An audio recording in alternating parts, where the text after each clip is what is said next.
اچھا علی بھائی، اگلا سوال ہے، اپنے علاقے اور ملک کو چھوڑ کر دوسرے ملکوں میں جا کر تبلیغ کرنا کیا یہ درست ہے؟ یہ میرے بھائی مجھے پتا ہے اس سوال کے اندر سے کیا سمیل آ رہی ہے.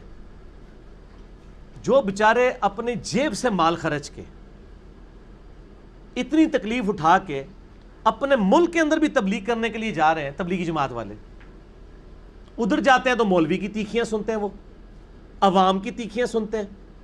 یار وہ دین کے لیے قربانی کر رہے ہیں. آپ کا مولوی تو تنہا لے کے جمعہ پڑھا رہا ہے نا، اور تبلیغی جماعت والا بیچارہ اپنی جیب سے خرچ کے دوسرے شہر میں آ کے آپ کو تبلیغ کرنے کے لیے آیا ہے. آپ کو تو بے تنخواہ ملازم ملے ہوئے ہیں، اللہ کا شکر ادا کریں. آپ کے اپنے امام مسجد نے کبھی باہر جا کے محلے میں دعوت نہیں کی ہے کہ یار مسجد میں آؤ. وہ بیچارہ اتنی دور سے چل کے کراچی کا مسلمان رائے ونڈ سے تشکیل کرا کے پشاور والے کو کہہ رہا ہے نماز پڑھو، اور آپ سے پیسے بھی نہیں مانگ رہا.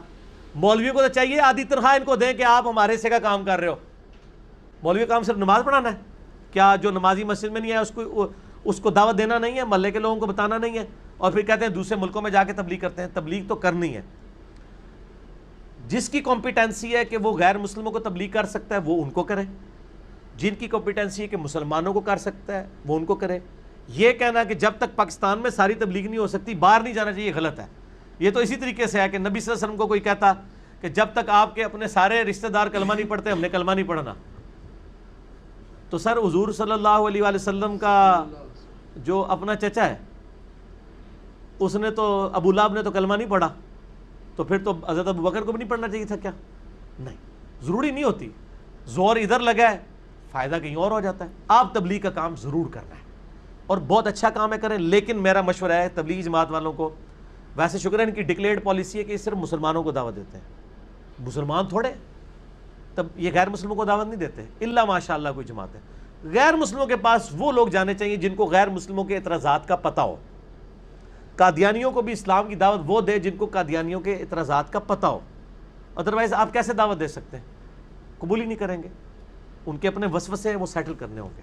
ٹھیک ہوگا. اچھا، آپ جب بھی بات کرتے ہیں تبلیغی جماعت کے حوالے سے یا اس میں دعوت کے حوالے سے، تو اس میں تو پھر بریلوی حضرات بھی ایسے ہیں جو کہ وہ نکلتے ہیں جی دعوت اسلامی والے بھی ہیں، اور لیکن ان میں اب تنخواہ کا سلسلہ بھی شروع ہو چکا ہے. وہ جو لائف ٹائم کے لیے ادھر وقف ہوئے ہیں نا وہ پیڈ لوگ ہیں زیادہ تر.